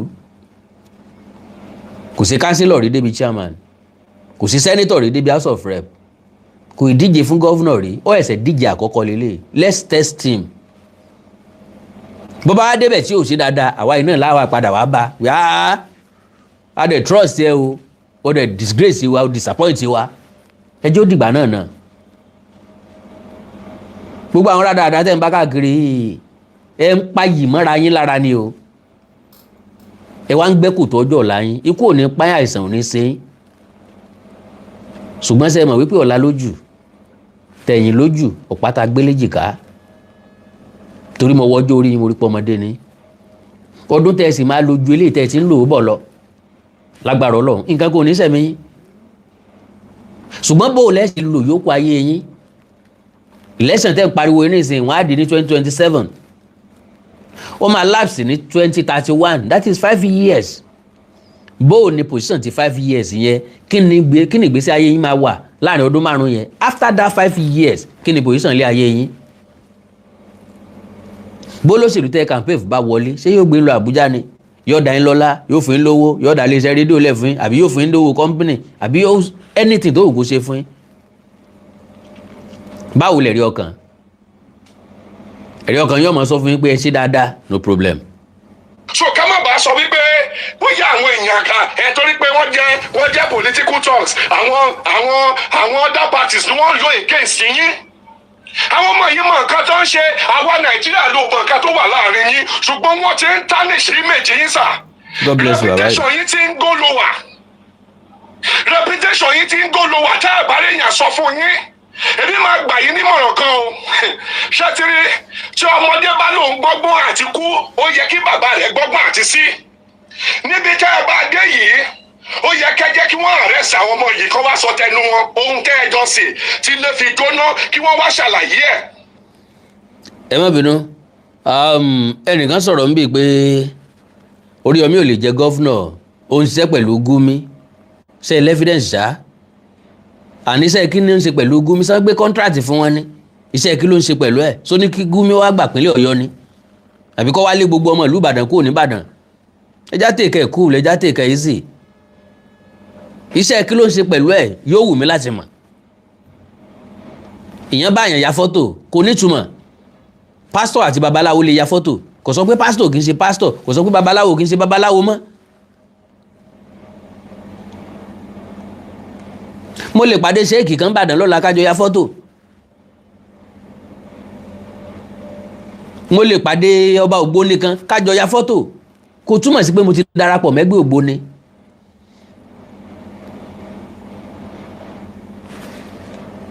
torí pé wọn ò dẹ́kun everyday ni wọ́n ń jáde sí yín. n tó ń bìyàn núbẹ̀ náà nìyẹn o ṣùgbọ́n bàbá Aládò jáde lónìí ó lóun ò dá sọ́rọ̀ òṣèlú mọ́ ó láwọn èèyàn ń ṣépè fóun.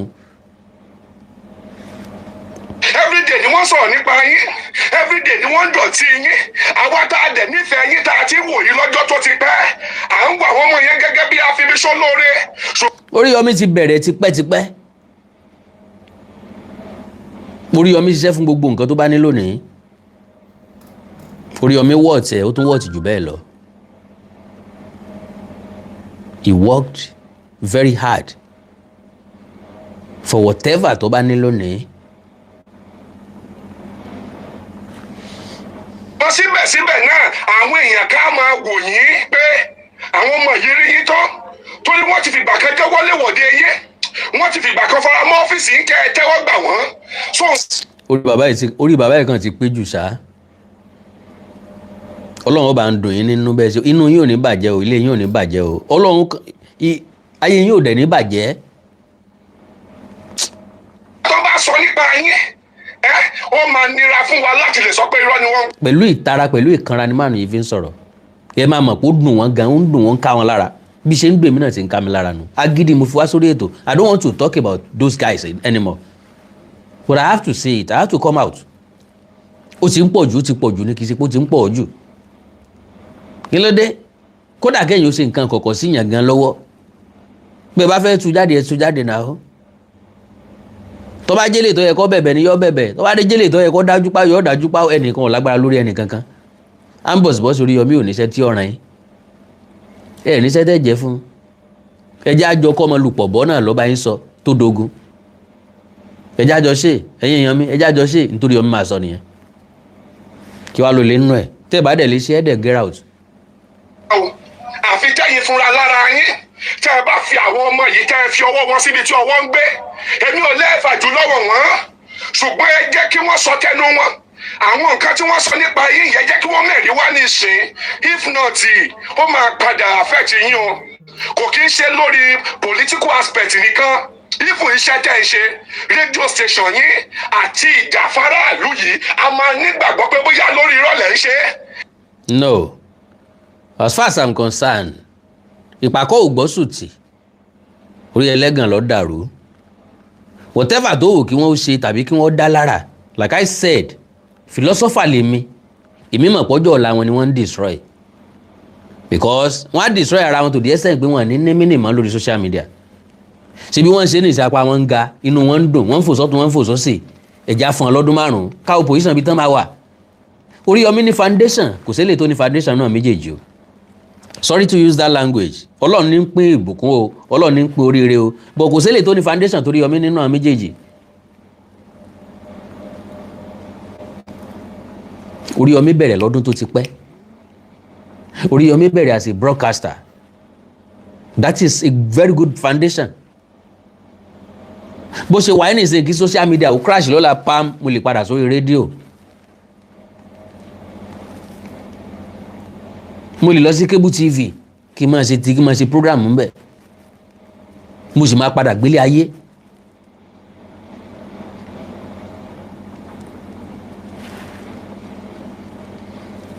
Lágbára Ọlọ́run ó ti pay dues ẹ̀. As far as I'm concerned, mo rí wọn bá ń bẹ̀ náà o, mo mọ̀ wọn bá ń bẹ̀ náà o. Ngbà tó ju ogun lè, when the going get tough, only the tough get going. Oriyomi ti pay dues ẹ̀. Ẹ̀yin náà try, ẹ fi ilé ayé yín dà nǹkan. Ẹ jẹ́ káwọn èèyàn orí ń tẹ́ ẹ fi ilé ayé yín dà.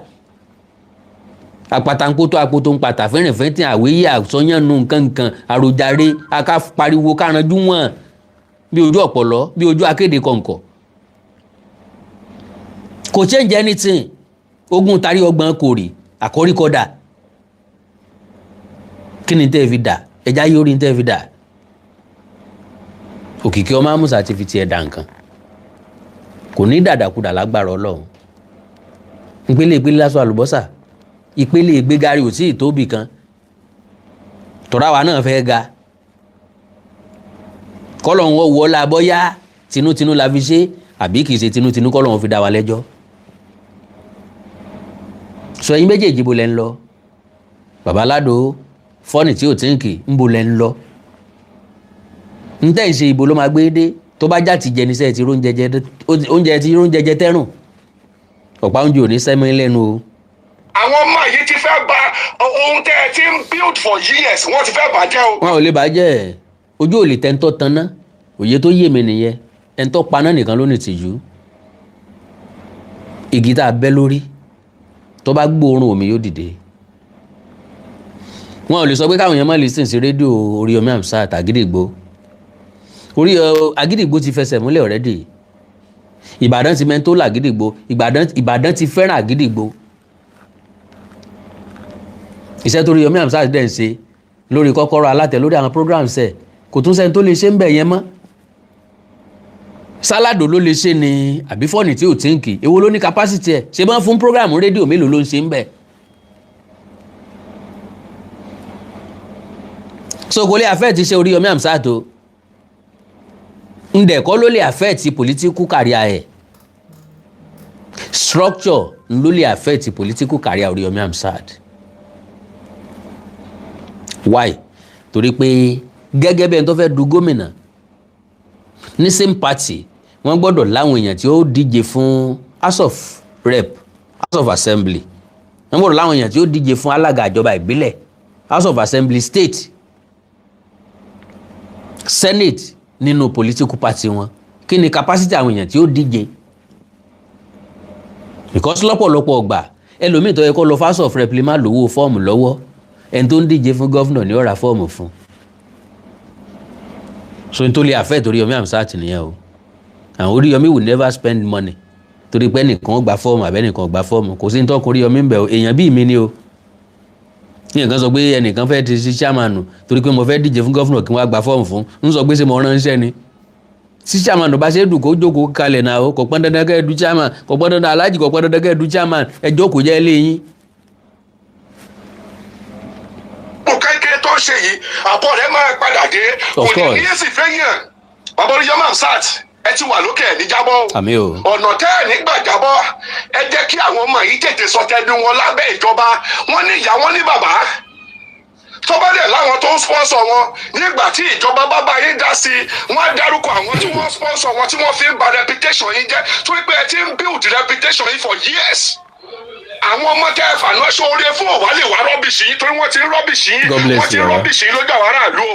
Àwọn èèyàn dẹ̀ ti ń doubt faith yín wọ́n ti ń doubt trust tó ní nínú yín. God bless you baba.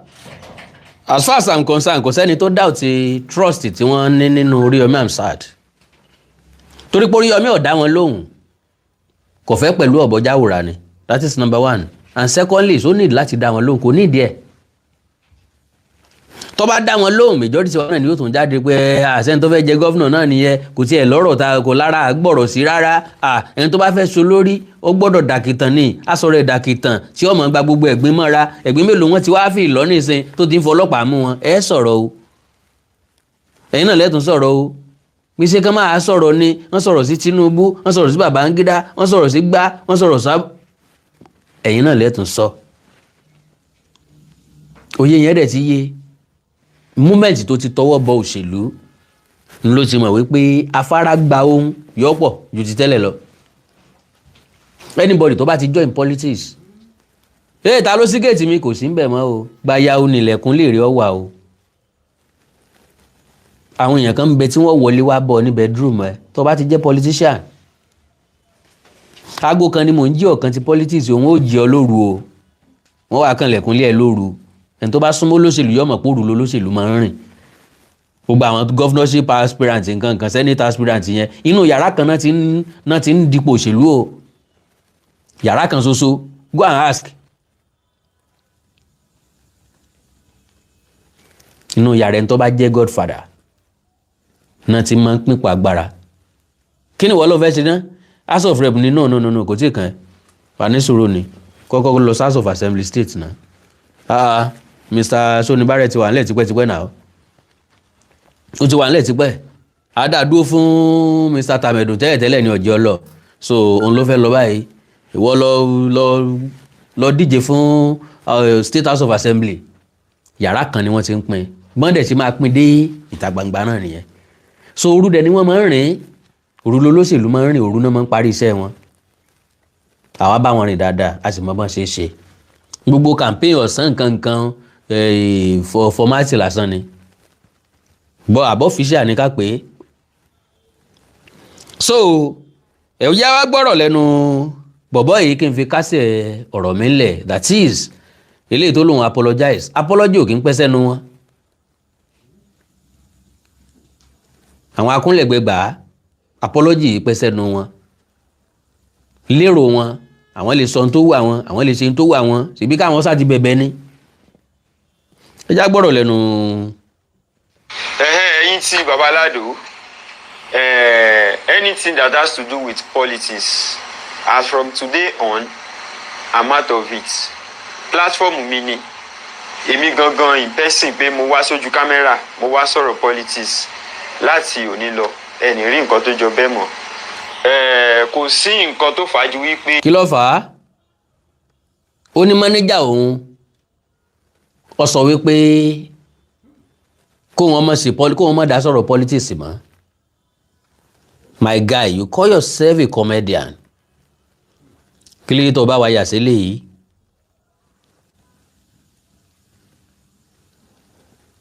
ẹ ń bá mọjú oògùn nípa bìnírè n bá ní mo fẹ́ ṣe comedy ní ìsàwọn èèyàn ní take me serious you won't take me seriously wọn ní Awikonko ṣe comedy kẹ wọn ti ẹ̀ ní dáhùn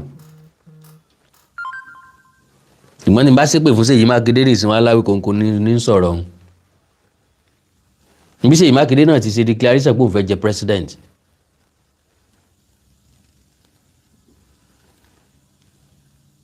ṣé ò lè jẹ́ ni èmi kọ́ lọ́lọ́run ìwọ kọ́ lọ́lọ́run ìṣẹ̀lẹ̀ tí ó gbé débẹ̀ lè ṣẹlẹ̀ so never underrate anybody ẹni tí ò tí kú ò tí màrùn tí ó pa ẹni sì wà láyé ò tí màrùn tí ó gbẹ̀yìn ohun ẹja tèkì ilé ayé easy o ilé ayé easy gan o. number one reason manager mi sọ wípé àwọn ò fẹ́. manager rẹ sọ pé àwọn òun náà fẹ́. dẹ̀ ni wọ́n manage mi bọ́ọ̀lù àtẹ̀yìn wa. ọmọ pé o ti ń gún àṣírí ni o ti ń ṣìnà ọ̀rọ̀ rẹ̀ ò yàtọ̀ sí tírèènì tó sì lójú òpó tó wá ń gbẹ́sẹ̀ kúò lójú orin tí ń gbẹ́sẹ̀ kúò ọ̀run kí gbá rẹ̀ ní ọ̀wọ̀ sílẹ̀ lẹ́ pàápàá manager ẹgbọ́n ni o ti fẹ́ wọ́ sílẹ̀ tán pàápàá kọ́mẹ́dì ló ń ṣe kí ló bá dèdè controversy àwọn èèyàn tí ń wo kọ́mẹ́dì ò kí ń wo controversy àwọn tó láìkẹ́ fún kọ́mẹ́dì ò lẹ́bàá láìkẹ́ fún controversy ó tún wá ṣe controversy gidi controversy òṣèlú lágbájá ni ẹ dìbò fún tàmẹ́dì ni ẹ dìbò fún àwọn tó jẹ́ àwọn tó fẹ́ràn kọ́mẹ́dì ẹ tí wọ́n wá rí pẹ́ ni táwọn kórìíra ni wọ́n ń campaign fún kọ́ will they follow you wọ́n yìn mú sí ọ nìyà o ti ń go astray. Mánìjà ẹ gbọ́n orí mánìjà ẹ pé ọpọlọ rẹ̀ ó ṣiṣẹ́ dáadáa ló ṣe ń wò pé ọ̀gbẹ́ni yìí ó fèbi pa wá o mọ̀ pé kálukú ni breadwinner nínú family wọn bí wọn náà ṣe wá ní ìsìn breadwinner family ni ọ́ funny thinker breadwinner family ni Oriyomi Hamzat breadwinner family ni kí ló dé tẹ́ fẹ́ fa breadwinner family kan lulẹ̀ kí ló dé ká ló ti dípò òṣèlú mú nísìn another point a rí point tá a fi attack ẹ kò jẹ́ nǹkan kan rí. jáàsì náà nìyẹn pé why will you go into politics o fẹ́ da politics pẹ̀lú ẹ̀bùn o fẹ́ da papọ̀ wọ́n wá bí mi wọ́n ní pé ṣé wọ́n ń fún ẹ contract ni àbí ṣé wọ́n rí bí ẹ mọ́ bẹ́ẹ̀ àbí ṣé wọ́n ń fún ẹ ní owó kan tó pọ̀ tó yẹ náà ni pé ò ń ṣe politics náà kò ń ṣe pé bóyá ìyàtọ̀ kan dé bá ẹ. àbí nà ó ìyàtọ̀ kan kò dé báyìí nà ó kẹwàá fọ́ lórí Oriyomi Hamzat gan olóore nínú ju gbogbo rádàrá tẹ̀ ń ṣe lọ. Yes, kẹ́ ẹ fínúfíndọ̀ kẹ́ ẹ pledge loyalty yín fún Oriyomi Hamzat àǹfààní ọ̀jáde ń bẹ̀ bọ̀ oore kíákíá lẹ̀ ń wá nìṣòro yín nǹkan kíákíá owó tán sáré máa fún yín kíákíá meanwhile wọn ọ̀dẹ̀ tí ì fún yín prelude lẹ́ ń ṣe é lẹ̀ kán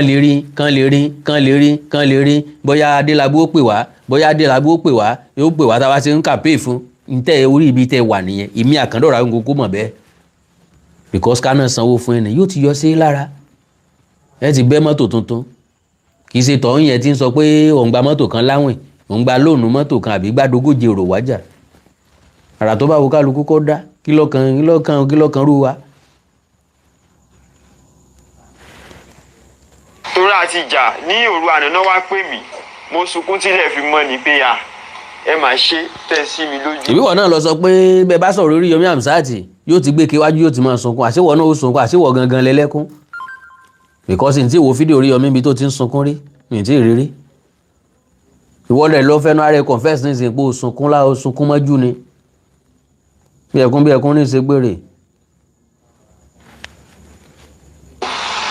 bẹ́ẹ̀ sì ni èpè ti pọ̀ jù kò dẹ̀ sí nǹkan méjì tó jẹ́ kí n sọ́pọ́tì aṣíwájú àti state governor ńgbà yẹn ìyẹn Ṣèyí Mákindé ju wípé mo ní bìlífù nù wọn àndẹ́lẹ̀kejì aṣíwájú Bọ́lá Ahmed Tinubu èmi máa ń rí wọn gẹ́gẹ́ bíi bàbá so ẹ má wá bínú o láti parí ọ̀rọ̀ yìí it's not the matter of wípé ẹ bóyá wọn fún lówó ẹ má bínú o àti ẹ̀yin tẹ́ ń rò lọ́kàn pé ẹ fẹ́ gbowó wá àti ẹ̀yin tẹ́ ń rò lọ́kàn pé ẹ fẹ́ gbowó wá anything that. can you imagine ẹ̀yin tẹ́ ń rò lọ́kàn pé ẹ fẹ́ gbowó wá ta ni ó gbowó fúnrú ẹ̀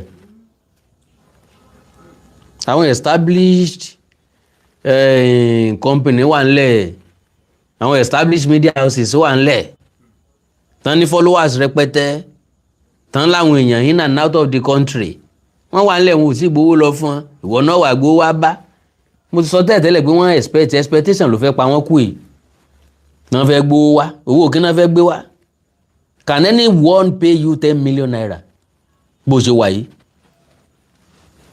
sẹ́nìkan lè déédéé wo ojú kó a sọ pé Alado mo fẹ́ fún campaign mo fẹ́ fún 10 million naira kàkà kí n kówó fún Wòsílà máa fowó rajá ni ọ̀bá jẹ́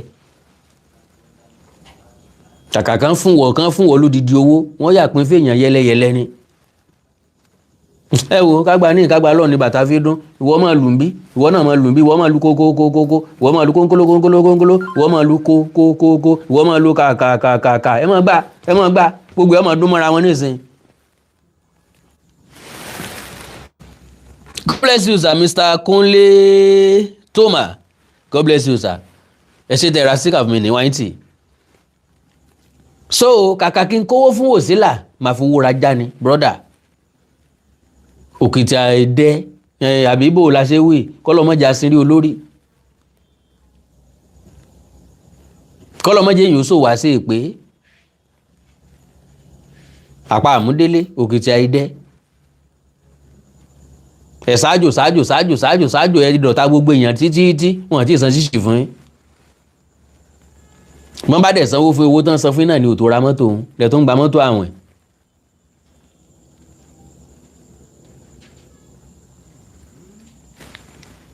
has to do with politics ẹ jọ̀ọ́ ẹ má fi lọ̀ mí mọ́ torí Ọlọ́run àtowó àtòṣèlú yín ẹ dì í mú. èwo náà fi ń lọ tẹ́lẹ̀tẹ́lẹ̀ àbẹ́ ọ̀yọ́jú ràn sí èwo lọ́gbọ́n orí yín gbé ń bẹ̀ èwo ni làákàyè yín gbé ń bẹ̀ èwo lẹ experience yín èwo ni maturity yín gbé ń bẹ̀ lẹ́yìn méjèèjì tẹ̀rù pọ̀ yẹ kán kówó fún kẹ́ máa polongo fólóṣèlú èèyàn mélòó lẹ lè dá convince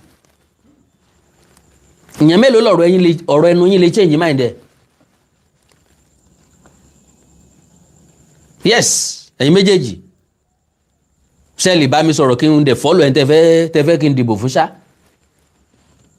Oriyomi ni ọba sàlùbáríkà fún yín ẹ ti fọ̀tẹ̀ dá mi ọbẹ̀ ó ti wá rú paná mọ́ yín lọ́wọ́ ọjà jọ yín lójú ìwọ tètè sá padà wálé àbí ìjà wo bíi tí kejì ó ti sá padà wálé ó sì ń ta lọ́wọ́ ń ta tẹ́tẹ́ lọ́wọ́ bóyá yóò jẹ Ọlọ́run lè gbé ọjẹ́ dánimọ̀.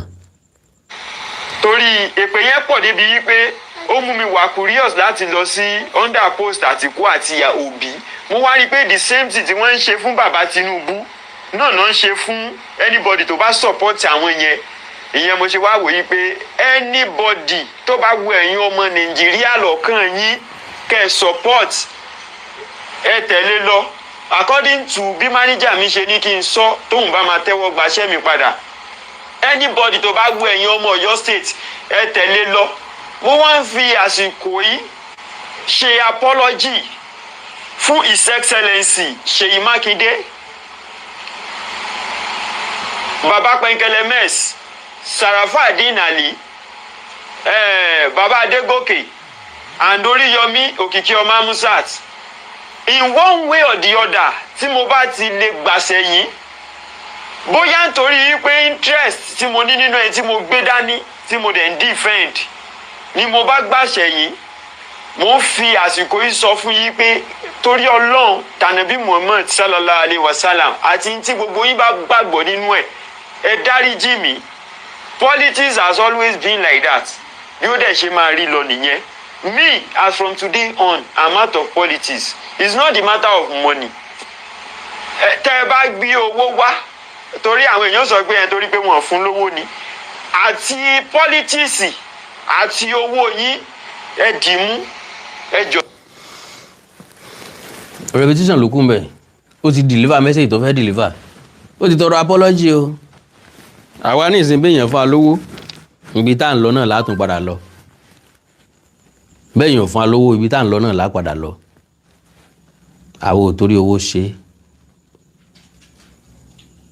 àwa náà ti wọ̀nà fowó bẹ́ẹ̀ rí sẹ́yìn gbogbo bí afọ̀nà bá wọ̀nà fowó bẹ́ẹ̀ àrígbà wọ́n á bèsè òṣèlú mi lórí conscience àmọ́ polongo fólóṣèlú mọ́ sí mi gbọ́ o Ṣèyí Mákindé lè gbéṣẹ́ presidency wá lọ́la pé kí n campaign fóun o mo ní tí wọ́n tà fún tèmi o mo ní tí wọ́n tà fún so owó presidency ni kó gbé wá a máa ná Bọ́lá Ahmed Tinubu dẹ̀ lè fẹ́ sanjọ́ lọ́la mo ṣe wàhálà 2023 2022-23 mo gbè pé pọ̀ so ẹ má jẹ́ n fàwàdà sí mọ́. Now Oriyomi Òkìkí ọmọ Hamzat olórí lórí ń fọ́ borí bá rẹ̀ ṣe tóbi tó ní ṣe fọ́ olórí mọ́ dá wọn lóhùn mọ́ padà dá wọn lóhùn o tí ẹ lè dá wọn lóhùn I trust you bílẹ̀ ayé ṣe rí nù mọ́ tí ẹ lè ṣẹ̀ṣẹ̀ máa sọ bílẹ̀ ayé ṣe rí fún ọ o ti róríṣiríṣi ètò tó ń ṣe tó jẹ́ kó róríṣiríṣi gba àwọn ọ̀pọ̀lọpọ̀ àwọn ìṣẹ̀lẹ̀ abàmì ìṣẹ̀lẹ̀ ìyanu tó ń ṣẹlẹ̀ tó ń gbọ́ lójoojúmọ́ tó ń rí lójoojúmọ́ ó ti tó ẹ̀kọ́ fún ọ̀nà o lára ẹ̀ náà ló gbọ́ òun so Ọlọ́run nínú àánú ẹ̀ yọ wà pẹ̀lú ẹ̀ as far as I'm concerned ó jẹ́ gọ́fúnà o ó jẹ́ gọ́fúnà o you are a man na man you be God bless you God bless your home God bless your work gbogbo ìdáwọ́lé rẹ̀ ọmọ yọrí sí eré o ìyẹn eléyìí ó sọ pé tó bá dọ̀la ká má jà tíjà bá wáyé o èmi àti ẹ níjà bá tí nǹkan bá ṣẹlẹ̀ láàrin wa tó yẹ ká jàlé á jàlé lórí o brotherhood ni o ṣùgbọ́n ìjọmọlúàbí àyè ọ̀tọ̀ ló dúró sí. I have natural love for you God bless you. ó ní ẹsẹ̀ ọlọ́bẹ̀ ṣe ẹ̀yin tẹ́ bá ń fẹ́ jẹ́ ẹsẹ̀ ẹ̀kọ́ ìbínú o ẹ má jẹ́ ń gbà pé ẹ má jẹ́ ń gbà kọ́ọ̀lù ẹ ẹ já sọ̀rọ̀ lórí ti Yorùbá coaching class wa because registration sì ń lọ lọ́wọ́ ẹ fẹ́ káwọn ọmọ yín ẹ̀yin tẹ́ wà lókè òkun ni o ẹ fẹ́ káwọn ọmọ yín gbọ́ èdè Yorùbá ẹ fẹ́ kí wọ́n máa àṣà Yorùbá ẹ darapọ̀ mọ́ Awikonko coaching online coaching class ẹ̀yin náà lè forúkọ ọmọ yín sílẹ̀ London ní America ní Canada ní Germany ní Spain ní àti bẹ́ẹ̀ bẹ́ẹ̀ lọ ẹ forúkọ ọmọ yín lẹ̀ ẹ já sọ̀rọ̀ lórí WhatsApp +234 904 851 9362 +234 904 851 9362 ẹ like ẹ follow page mi lórí Facebook Awikonko television Awikonko television Awikonko television ẹ subscribe sí YouTube channel mi Awikonko TV àti Onídèmọdé TV níbi tá a ti ń ṣe Onídèmọdé game show ẹ wá ní nǹkan pàtàkì tẹ́ fẹ́ kájọ sọ ẹ já sọ lórí WhatsApp +234 904 851 9362 èdè àti àṣálẹ́ kí n gba ìpè kan ok wọ́n ní kí n gba ìpè kan o ṣé nǹkan rìn wọlé ni ìkan lélẹ̀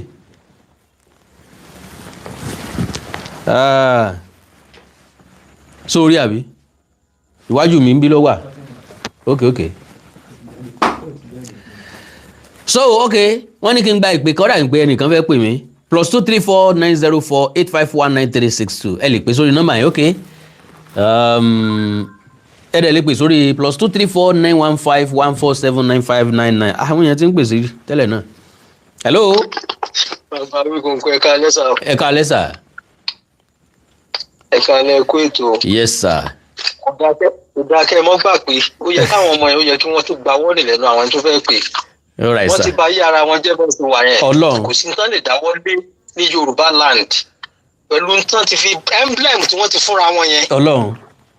Emblem yẹn lásán tó jẹ́ pé àwa tá a gbé Nàìjíríà ga Amẹ́ríkà làwa wà. Bẹ́ẹ̀ni. Gbogbo bí Oriyomi ṣe san owó lé fọ́ọ̀rẹ́ abẹnú bí ẹni ewúrẹ́ yẹn. Tó kọlà bí ìpàsán tó fi táwọn eégún fi ń jà yẹn. Kì í ṣe ẹ̀kan o. Ilé tó pè rẹ̀ ní pọ́lítíǹkà yẹn. Bẹ́ẹ̀ni.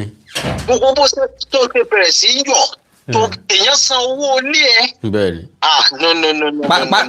Pátá ló gbé jáde nínú yàrá o. Ó fa familiarity ni. Àná dẹ̀ léwu fún wọ́n fẹ́ provoke máa yẹn. Kí wọ́n lè gain sympathy from public. Honestly sir. Ṣé mọ̀ pé tí màá yẹn ó ní ability ó ní connection láti gbé wọn kan tí wọ́n mọ́ ní bọ́ọ̀sì wa yẹn. Ọmọ àyàn ò gbọ́dọ̀ ṣe. Kò mọ̀ọ́mọ̀ ni. Kò gbọ́dọ̀ ṣe. Ọmọ àyàn ò gbọ́dọ̀ ṣe. Bẹ́ẹ̀ni. Kó kàn máa wò wọ́n níran tàbí tó bá láwọn tó lè tákù wọn. Kò ní ìdí ẹ̀ Oriyomi ò ní ìdí ẹ̀ ẹni tó bá máa tákù wọn naturally bí tọ̀dọ̀ mi ni Oriyomi gangan ò ní ìdí láti rán yẹn sí wọn kí ló fẹ́ fi wọ́n ṣe. Kò sí tó fẹ́ fi wọ́n ṣe àwọn tán ṣe òṣèlú wo làwọn yẹn ń ṣe àwọn olóòórùn tí wọn ò lọ skul torí wọn ò gbéwèé lọ skul kí ni sàtífíkẹ́ẹ̀tì. tana lè dá convince sẹ́ tana lè dá convince. Foundation wo ni wọ́n ti ẹ̀ ní ìdílé wo ni wọ́n ti jáde wọn ò ní ta ló mọ̀ wọ́n. Bàbá family tí wọ́n ti jáde olóṣèlú wo ló jẹ́gún mọ́ nínú àwọn olóṣèlú bíi ilé tuntun tí wọ́n ti jáde. Olóṣèlú tá a ti mọ̀ àwọn pẹ̀nkẹ́lẹ́ mẹ́sì ká ní ìdílé bẹ́ẹ̀ irú ìdílé bẹ́ẹ̀ ni wọ́n ti jáde sí ìbáṣe gbọ́. Ìdílé wo ni wọ́n ti jáde ìdílé tí wọ́n mọ̀ ó tẹ̀lé eléyìí fọ́nìtì nǹkan àtẹ́nà ẹ̀gùn bẹ́ẹ̀ ni ewúrẹ́ tán 39 yẹn. Àwọn ọmọ tí ò níran. Tó ń pe odidi Oriyomi ní ọmọ oní rédíóníìkì. Ìwọ tó jẹ́ pé o ò tí ì mọ tó ń ṣe ẹ́ o ò tí ì mọ ibi tó ń lọ. So bá ń ṣe wà yẹn ó ti late ayé wọn ti bàjẹ́ bọ́n ṣe wà yẹn Ọlọ́run dáríjì mi kò sí nǹkan lè jáde fún kí wọ́n náà fẹ́ ṣe bọ́n ṣe wà yẹn àwọn èèyàn máa ignore wọn ni. Lágbára Ọlọ́run. Wọn ò lè rí tí wọ́n fi máa kú wọn ò lè rà láàánú bọ́n ṣe wà yẹn. Tí wọ́n fi máa kú wọn ò lè rà láàánú. Àǹtẹ̀ǹdẹ̀ ń ṣe ni pé àwọn olóṣèlú kan ni wọ́n ti fún wọn ní owó láti fi máa fi dent image máa yẹn torí àwọn iṣẹ́ tó lágbára tí Oriyomi ti ṣe sí àárín ìlú àwọn nǹkan tó ti ṣe sáàárín ìlú yẹn tó jẹ́ pé àtẹni tó mọ̀wé kà àtẹni tó lọ skul àtẹni tó lọ skul Oriyomi lásán tán bá gbọ́ báyìí wọ́n máa fẹ́ dìbò wọn fún torí ẹ̀ ni wọ́n ṣe lu àwọn bọ́ọ̀sì yẹn wọ́n dẹ̀ ti fi kíní yẹn wọ́n dẹ̀ mọ̀ pé gbogbo nǹkan kọ́ lówó lè ṣe. Ọlọ́run. Wọ́n pe kíní kan ní conscience irú nítorí yẹn mi ti ṣe fún yín láyé yín kò sí irú owó tẹ́nìkan lè gbé fún yín tẹ́ lè fọ́ hàndì máa gbó èké ẹ ti bá àwọn tó dẹ̀ gbowó fún wọn tán wu ìwà yẹn àwọn tó wà lè trust wọn gan. lágbára Ọlọ́run wọn ò lè trust wọn. àwọn tó gbowó fún ọ ṣé láwọn gan ti wọlé náà ni. tàbá ìkólà kó lẹ́kọ̀ọ́. ẹ̀wọ̀n ibi tọ́rọ̀ náà wá sí bó ṣe wà yẹn. bẹ́ẹ̀ni. ibi tọ́rọ̀ náà wá lé sí bó ṣe wà yẹn ni pé bọ̀bọ́ yẹn gan tún wá lè wọlé. Ọlọ́run gbọ́ Ọlọ́run. ó lè wọlé bó ṣe wà yẹn. Ọlọ́run fọ́ ni o. because kò sẹ́ńtò àṣírí yẹn kò sẹ́ńtò mọ́. Ọlọ́run fọ́ ni jàre. Ọlọ́run all right sir God bless you baba. Ọlọ́run ò mà ṣe é predict.